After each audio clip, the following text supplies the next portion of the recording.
Good morning. It's Jeffrey Cohen, Chicago Quantum. How are you? It's Wednesday, April 27. We're here to talk about the markets. We're here to talk about our model. We're here to talk about what we found. We found quite a bit, actually, and we're going to share it. I'm going to start off. It would be remiss not to just generally talk a little bit about the market. And so I'm going to start with NASDAQ, the Russell, and the S&P 500. And so when you look at these three over the year, you see the S&P 500 appears to be about flat where it started. In fact, our model shows that it's up slightly. It's up 1%, excluding dividends. So you've been holding the S&P 500. By the way, I'm drinking out of a coffee mug that says merry and bright because I'm not a believer that the sky is falling. I actually think everything's going to be just fine. We're just going to all be a little poorer before this is over. So when the S&P 500 is up less than 1% over the year, that's not helpful. Let's take a look at the Russell 2000. So the Russell 2000 is actually down quite a bit, quite a fair bit. It's down 17%. Now, personally, I like small caps. I like stonks. I like shitcos. I like these stocks that are story stocks where you have to believe, right? Well, no one believes right now. And so when the overall Russell 2000 is down 17%, the stocks that you and I might be looking at, they could be down 50, 80%. There's so many stocks that are down, even profitable ones. Then we take a look at the NASDAQ. So the NASDAQ, the darlings. I remember people would say, tech is the future, right? Well, NASDAQ's down 6.7% for the year, excluding dividends. And that's tricky, right? So we get a lot of conversation yesterday about how, Google and Amazon and Tesla and Netflix and all the tech firms. Well, we posted a tweet that showed that pretty much all the large cap, that's where the liquidity is, we're down. So that's fine. So the first thing I want to point out is that the stocks that our model is picking, right, they're changing. So our model is based on a modified Sharpe ratio. So Sharpe ratio was from, I think, the 1950s, right? It says, give me stocks that have lower price risk or volatility or variance. We define it as closing price variance adjusted close over the year daily. 253 trading days. And then you compare that to the beta of that stock daily close versus the S&P 500. We've run it based on QQQ and it came up with roughly the same information. So when you look at risk versus return, what you see is a little odd in our model, right? So you see semiconductors. We've been seeing semiconductors for months, right? So the semiconductor industry is wavering, right? It's still high beta, but it's not going anywhere, right? And so these are stocks that are coasting, semiconductors. The second is you got money managers like the Carlyle Group or Blackstone or Ameriprise Financial. By the way, I'm looking at a spreadsheet in the part of the screen you can't see. Artisan Partners, T. Rowe Price, BlackRock.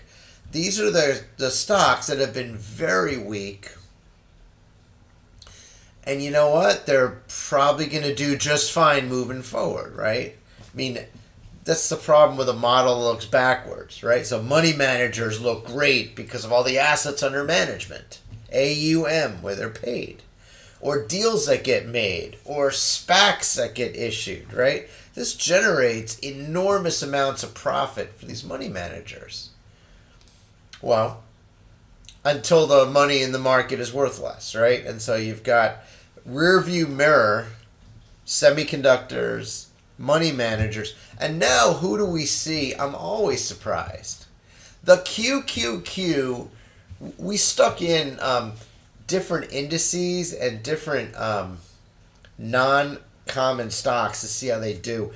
In fact, tomorrow we're going to be adding silver. SLV, which is a physical silver fund. We still can't enter a Bitcoin in. So we've got gold, silver, oil, US dollar. So the QQQ and the SPY are the third and fourth best stock in terms of efficiency. So you can just turn off the video now, stick your money in the S&P 500 and QQQ and walk away. And know that you're in a highly diversified funds, and that you're going to be fine. If the market drops, you drop. If the market goes up, you go up, but it's very efficient investments. Now, what's the third industry sector that's rotating into our model as a buy? It's tech. It's QQQ big boys. It's Microsoft. It's Alphabet. It's Apple. Blows my mind. Yeah, those are about it. You know, and we're starting to see services companies like Accenture show up, right? And so you've got some serious weakness in the market. McDonald's is creeping up on our list. CDW, Eaton Corp, Marsh & McLennan, Genpact. These are big names. The Southern Company. Johnson Controls is the 37th stock in our model. So what's happening is you have big name companies. We talked about it. You've got semiconductors still dominating the top of our market. You've got money managers. You've got large growth tech. I didn't say FANG because it's not. It's Microsoft, it's Alphabet, and it's Apple. And you've now got some just kind of regular economy stocks, services, business to business type companies, which are starting to show up. And so what this says to me is it's going to be a stock picker's market. It's going to be great, but for right now, I'm just expecting more weakness because of the S&P 500 and the QQQ doing well. By the way, the Russell 2000 is number 8, so top of the list. So the next thing I want to point out is riskiness of the overall market. So the S&P 500 variance, we talk about this a lot. It's 9.7 times 10 to the negative fifth. So what that means is daily closing price. You're at the very high end range of 10 to the negative fifth. Okay, and by the way, our model is floored down in terms of expected return to the market. Market return for next year is expected to be 4%. Why would you put your money in the stock market for 4% when you could earn 1% in a bank account? I'm not sure, and this is why fixed income was so well performing yesterday and the day before. In fact, I'm going to show you some numbers from Finra to prove that fixed income was solid. Here's Finra. This is a Finra site. By the way, I love Finra. They monitor us as an investment manager. Good organization. So first thing I want to show you is corporate bonds, total issues traded. Now this could be yesterday or this could be the day before yesterday. It's always hard to know when they update. So let's do a quick refresh. So we'll look at market activity and you see, yeah, this is new data. Total issues traded. Most of the so dark blue is dark blue over here to the left is total issues traded. You see, most of it is investment grade. There was a little bit of high yield and a tiny bit of convertibles. Well, the investment grades advanced. The high yield did not. And so I want you to think of it this way: flight to quality, flight to high yield. I'd rather earn my 3 or 4% or maybe 5% than to risk it in the market because, as you know, paying off debt comes before returns to shareholders. But the next thing I would look at is high yield. When high yield starts to flip declines, you get very nervous because a lot of those stonks, a lot of those small cap, not very profitable stocks or negative profitable stocks that have a lot of debt out there. I'm thinking Marathon, Patent Holdings, or Digital Holdings, right? they're going to be in trouble, right? So high yield debt, not a place I'd want to be right now. I'm nervous about it, right? And so that's fine. So flight to quality, flight to fixed income quality. So companies like Franklin Templeton, BEN should be attractive, right? Any fixed income house should be doing okay right now. So we talked about 5.7 getting close to 10 to the 10 to the negative 4. Well, the all stock variance of profitable stocks, right? If you bought only profitable stocks, your expected return is 5%. And the all stock variance is 1.3 times 10 to the negative 4. So the S&P 500 is still better in terms of overall volatility. And that's why you buy an index fund. So now I'm taking a look at the stocks that lose. And by the way, here, I'll flash it for you. So 1258, all stock variance. By the way, when you see the CQNS power being low, being 3%, it means our model is really having to work hard. Really has to work hard. That the risk and the return of the market is starting to be equal. So earlier this year, that CQNS power was like 10. Okay? And these are exponential powers. This is crazy. This means that the returns of the market are so low. They're so low that it just changes everything. It changes the way you analyze the market. You have to look for edge, and the edge that we got today versus the edge we got yesterday is smaller. So even though we're running the model, this time we only had to run for 6 hours. We keep tuning the solvers and deepening them.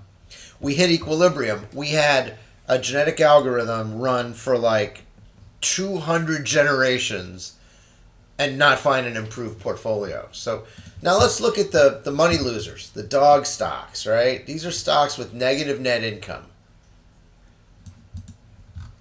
Negative net income. So what's the first thing you would expect? By the way, is the volatility or variance of this portfolio going to be higher or lower than profitable?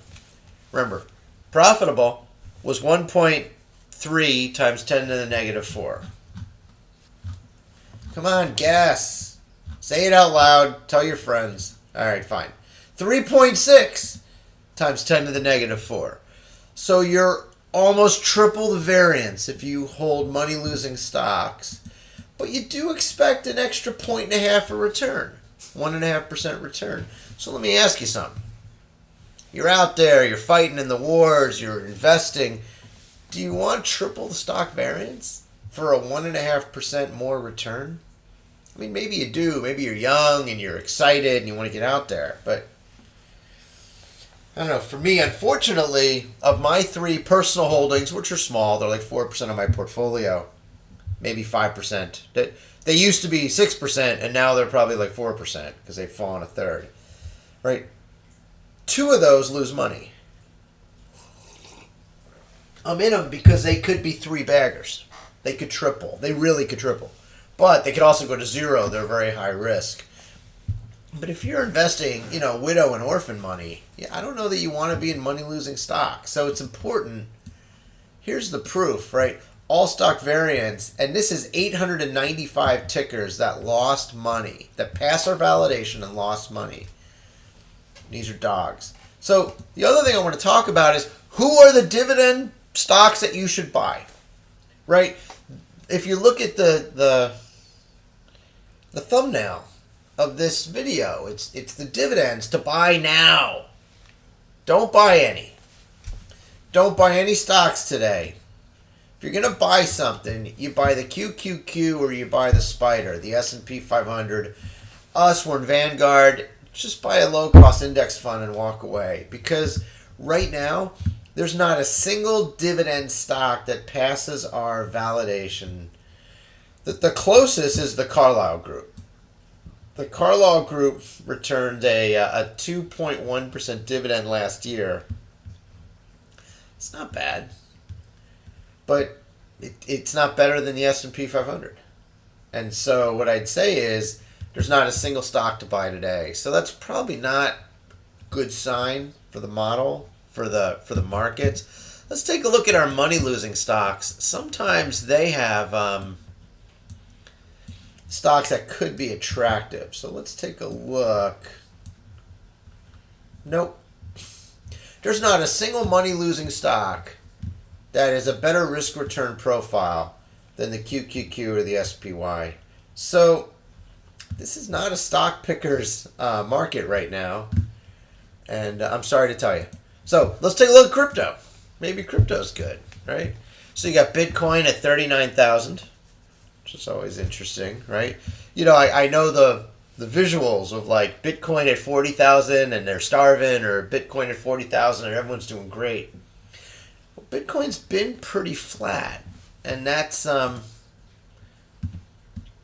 great, right? So if you're holding Bitcoin now compared to a year ago, you're up over a year, but you're down over 9 months, 8 months. And so it's interesting. I remember someone saying that Bitcoin is an okay place to put money if you're okay losing 80% of it.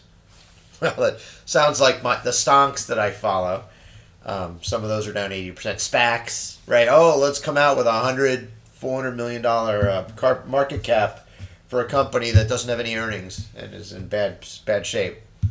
So Bitcoin looks to me a bit like a stonk right now, and so I'm not bullish at all. When we look at the market, it hasn't opened yet. It's going to open in 3 minutes. It looks like it's pretty flat to up on the open. The VIX at 30 is high. I'm nervous about a VIX at 30. I think this could be a head fake in terms of the markets opening higher. Crude's back at 100. WTI, West Texas Intermediate. Ethanol's up. Natural gas is up to $7.18, $7.18. That's crazy high. By the way, one of my stocks does pipelines for natural gas, so looking good there. Bonds are up, which means yields are down, which means fixed income should have another good day today. So we talked about a lot today, and last thing I want to talk about are some of the portfolios, right, that we look at. So money managers, they were universally read yesterday. How are they looking pre-market? Not bad.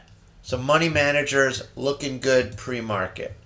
Let's look at cannabis. Very high risk. Pre-market, looking pretty good, actually. Let's look at crypto and crypto miners and just regular miners. So the crypto miners are negative.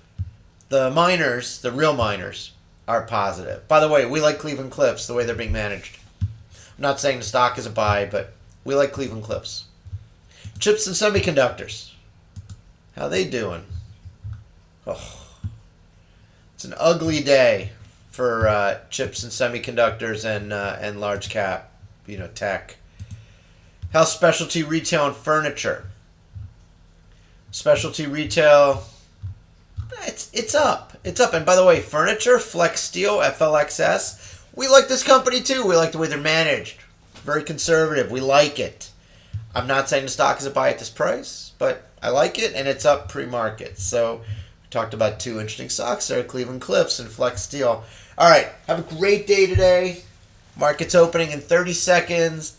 Good luck in the markets. Make money. Bye-bye now.